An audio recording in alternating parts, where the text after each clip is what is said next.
So we of course know Super Nintendo games are on the Switch currently, and as we would expect after seeing the trademark of the controller icon, Nintendo also released a Super Nintendo controller for use with the Switch.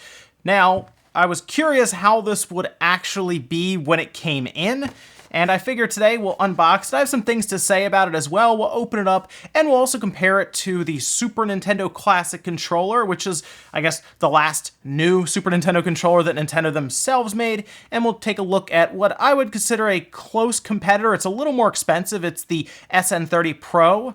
We're going to take a look at that compared to it as well, and then you can kind of decide which way you want to go with it, because this one's actually harder to get than I thought it would be. It retails for $30 through Nintendo's website, and you have to be a Nintendo Switch Online subscriber to even order the thing. Now, when they sent this, it came in like a couple of different cardboard boxes. I was a bit surprised with how much time they put into packaging the thing. It was in one cardboard box, open that up, another cardboard box, open that up, and then this was actually encased in just some folded over cardboard, which maybe they just had a lot of Labo left over, I'm not sure. But when I did get it out of the box, I have to say, what they packaged in looks pretty good. It's nothing too crazy. It's an all-red box with the clear window on the front. And yes, it does scream Nintendo right at you. And I like that it has the window on the front to see the Super Nintendo controller. It really does feel like I'm buying a first-party controller from a company like Nintendo from back in the day. So kicking this guy open on the side, we do have a USB Type-C cable, so that's USB-C to A. If you've been using the Switch at all, you probably have a couple of these now. I do like that we have worked to transition away from the really annoying, micro USB cable that only plugs in one way and just seems to break super easily all the time. Comes in its own little plastic bag, take that guy out, and at that point, we have the controller directly in front of us. And I have to say, it feels good. Like, in the hand, it feels quality. It has the texture that's it's a little more defined, I would say, than what we have with something like the Super Nintendo Classic controller. So you can basically feel the divots a little more. There's really, really small divots here. And you can feel it when you run your hand over. I guess that's just for grip. And if I kind of hold it next to, say, this guy, which is the Super Nintendo Classic controller, it's a bit more defined. It's so slight, but it's a bit more defined. It's also a little heavier, as I would expect, since there is a battery, and they also have 2 extra buttons on the top, as well as a charge port, so let's take a look. I think this one is using, Nintendo's just messing with me at this point. This one is using tri-wing screws, whereas this one is using Phillips head screws. I prefer that, obviously, the Phillips head screws. But looking around the controller, we have our very nice D-pad. I do think the Super Nintendo controller's D-pad still holds up pretty well to this day. It still feels really good. Y, X, A, and B all feel very, very nice, have that nice click to it. R and L feel good. They're a little loud.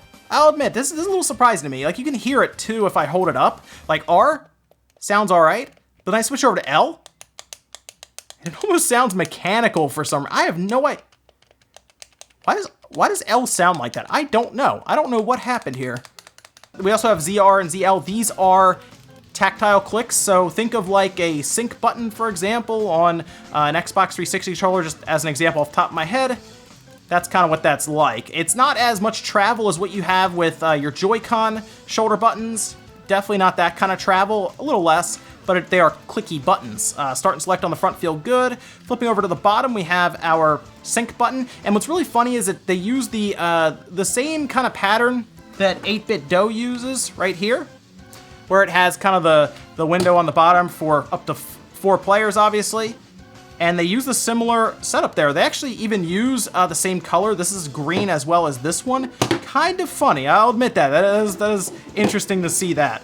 And then, of course, on the top, we have USB Type-C charging there on both of them. And they both have their own charge light that will go orange as it charges. Now, if you look at the 8-Bit Do versus the Super Nintendo controller from Nintendo, we have, I think, worse placement for ZR and ZL compared to L2 and R2 here, but they did have to make the controller a little thicker, not by much though. You know what?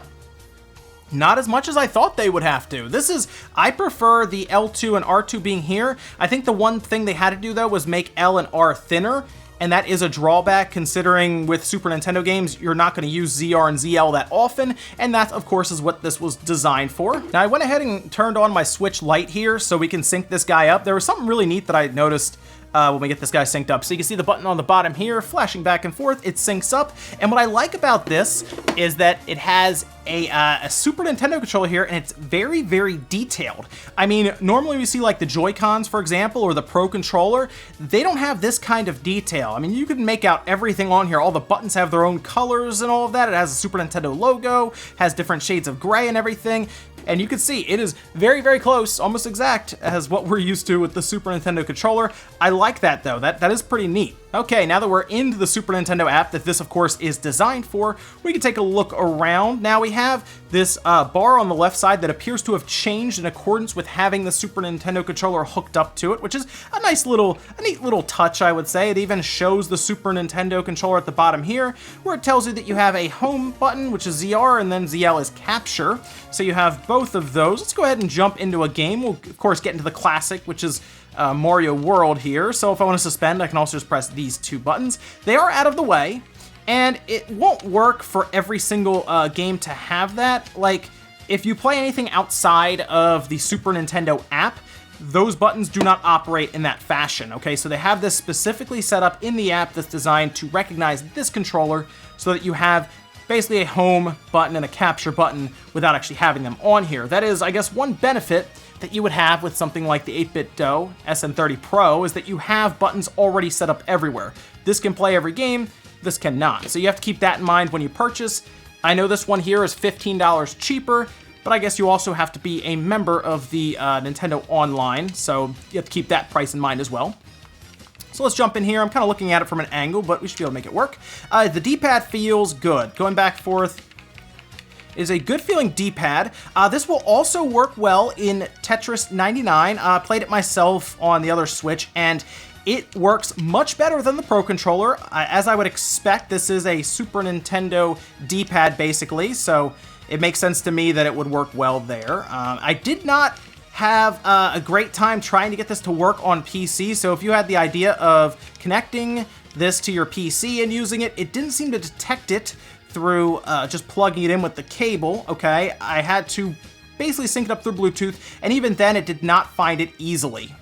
It was kind of laggy, and it struggled to detect everything. So until someone designs a driver specifically for this to work on your PC, don't buy this with that in mind. Just get one of these guys, the SN30 Pro, and you'll have a much better experience because it's actually designed for the PC, unlike this. Now, if you are trying to get a feeling for how this actually feels, if you have a Super Nintendo Classic controller around, maybe you purchased that when it was really, really popular and everything, pick that up and press all of the buttons, like, just get a feel for the D-pad and everything again.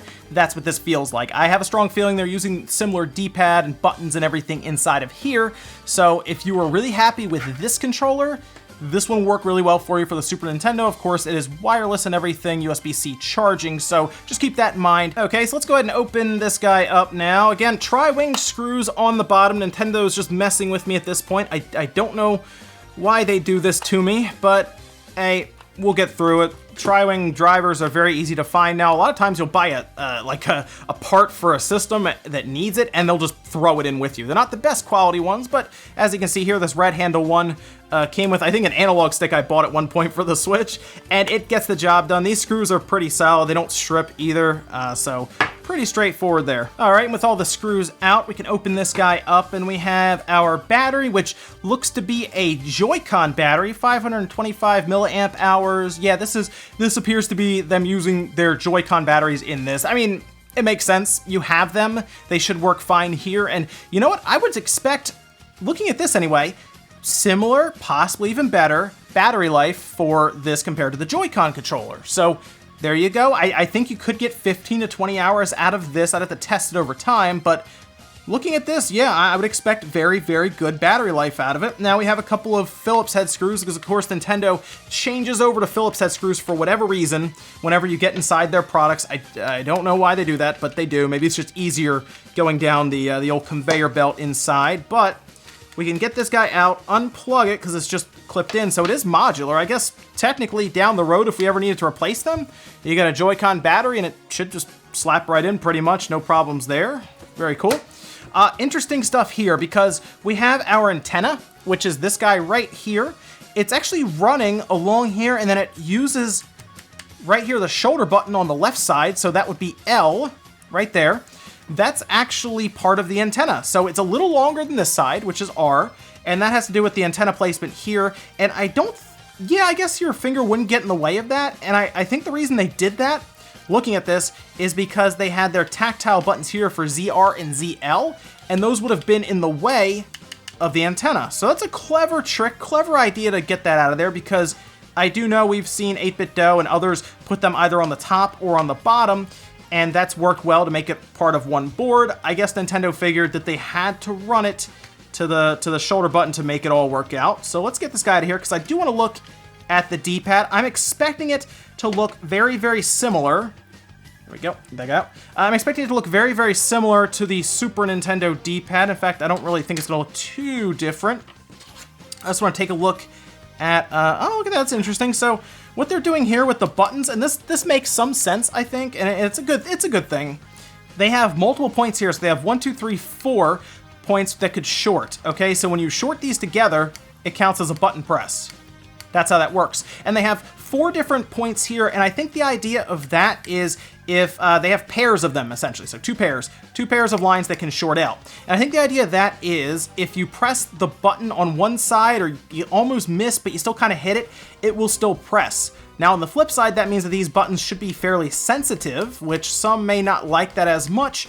I think that's a good thing though in the long run, because then if you kind of press to the side or you use kind of the top of your thumb, you don't press it all the way down by accident, you won't miss that press. It should still work, and that's a good thing. Start and select use the same idea, just with 2 different points, so that you don't have to press super hard. If you remember, on the old Super Nintendo controllers, at times you would have to you have to mash that thing sometimes for it to work. Over time, they pretty much got around that by having multiple points with several different points of shorting, and that's why it presses a little better. The D-pad, however, looks the same as we would expect. They're I think, a medium distance from each other, so they should work okay for rolls and everything. 2 points, standard, nothing crazy there. So let's actually take a look at this D-pad. Again, I'm not expecting anything crazy, and they are not giving me anything crazy. This is a standard D-pad from Nintendo for the Super Nintendo. Has the very minor spike, I'd say a medium-sized spike in the middle, and some fairly deep rubber membrane pushes here. So what you're gonna get, I would say, is an average to good. I would say average to above average D-pad here, okay? So if you're looking for something for like Tetris 99, this should work. Now, here's the thing about this controller. This D-pad is indeed seen as the Switch D-pad. So it's not seen as the analog stick. If you're someone who's like, oh, I want to get this because it tricks the system into using the analog stick, and all of a sudden I can play a good portion of Link's Awakening using the D-pad, that will not work here. I tried it. It didn't work. So this is still just the D-pad on the Switch. That's how it detects it. You can play some games, right? You can play some 2D platformers because it does have ZR and ZL. Might not be the most comfortable, and technically getting back to home will be kind of difficult since there is no home button, right, when you're playing it, and there's also no capture button, but hey, it's a good D-pad. So now the question is, as I put this back together, should you get this, or should you get something from 8BitDo like the SN30 Pro? Yes, it's a little more money, but you don't have to be subscribed to the service to get it, which means these will probably be marked up anyway online as people pick them up and resell them, maybe even coming up to the $45 price for this guy. Should you get this, or should you get the 8BitDo SN30 Pro? And I kind of look at that and I say, it depends, I guess, what you want. This is a very nice controller from a first-party manufacturer, and that's kind of what I would expect, right? Nintendo is making the Switch. They're also making a Super Nintendo controller as close to a Super Nintendo controller as we can get nowadays, and it's pretty good, I'll admit. Inside, it's quality. The D-pad is good. The buttons are very, very responsive.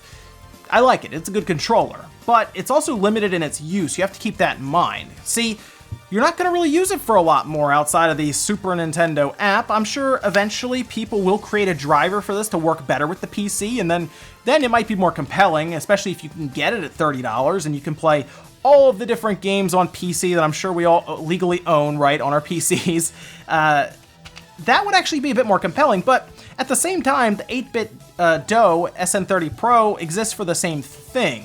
So I do have a hard time not just recommending that one, but if you're someone who wants to collect, or you're someone who's just really getting a kick out of the Super Nintendo games on the Switch, and you want to take your experience just a little bit further, and you don't really care about the other stuff on top of that, right? You're going to use your Pro controller, you know, for your games outside of that app.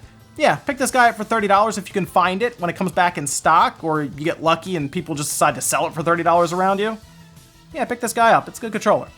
Thanks guys for watching. Let me know what you think about the Super Nintendo controller that Nintendo is currently selling for the Switch. I like it. It's solid. You know what? I'll probably be using it as I play the different Super Nintendo games that are inevitably added to the service. Hopefully there are some good ones, by the way, because now I'm set up for some solid platforming with this. Although, like I said, I had 8-bit DOE SN30 Pro and everything, so I was already doing pretty well, but something about a good D-pad from Nintendo from the 90s just makes me want to use this controller all that much more.